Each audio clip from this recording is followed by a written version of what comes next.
Dan untuk mengetahui informasi terbaru terkait penetapan Tom Lembong sebagai tersangka, sudah bergabung bersama kami koresponden CNN Indonesia Sufiani Tanjung yang saat ini berada di Kejaksaan Agung Jakarta. Selamat pagi Sufi, adakah informasi terkini agenda apa yang akan dilakukan Kejagung untuk mendalami terkait dengan peranan Tom Lembong sendiri pada kasus gula ini? Karena kalau kita bilang kasusnya sudah berjalan lebih dari 10 tahun lalu dan baru saat ini mulai terungkap, apakah nanti akan ada saksi baru ataukah mungkin akan ada tersangka lain yang terlibat dalam kasus ini?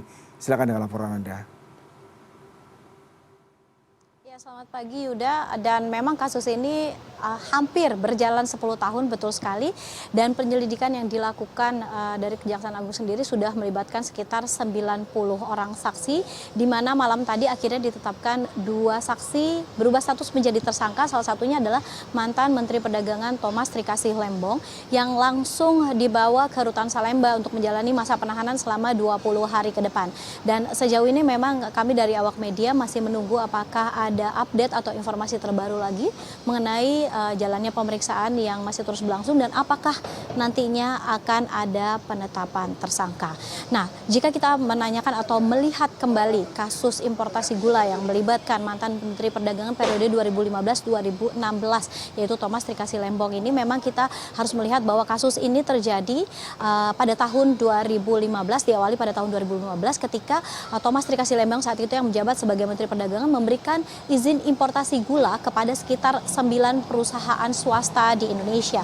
Padahal berdasarkan penetapan atau peraturan Menteri sendiri, Menteri Perdagangan dan juga Menteri Perindustrian ditetapkan yang bisa melakukan importasi gula kristal putih sesungguhnya adalah Badan Usaha Milik Negara atau BUMN.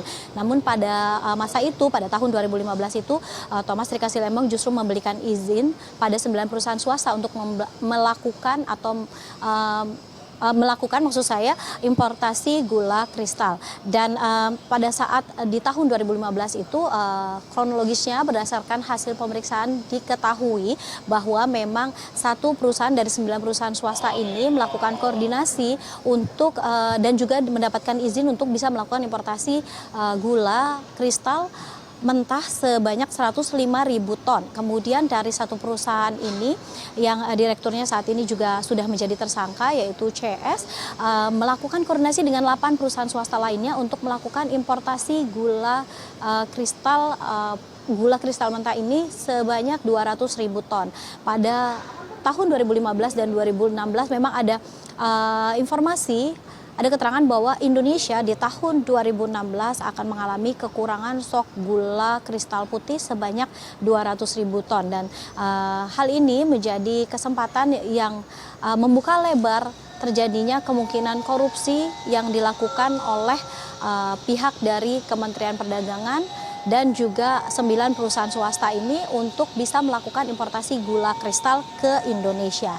Dan selain itu, selain melakukan importasi yang diberikan kepada perusahaan swasta, Thomas Trikasih Lembong juga melakukan proses impor atau memutuskan atau memberikan keputusan adanya impor gula kristal tanpa melakukan koordinasi dengan instansi terkait dan juga Kementerian Perindustrian untuk mengetahui sebenarnya berapa jumlah gula kristal putih atau berapa jumlah kebutuhan gula kristal putih yang harusnya dipenuhi dari impor untuk masuk ke Indonesia.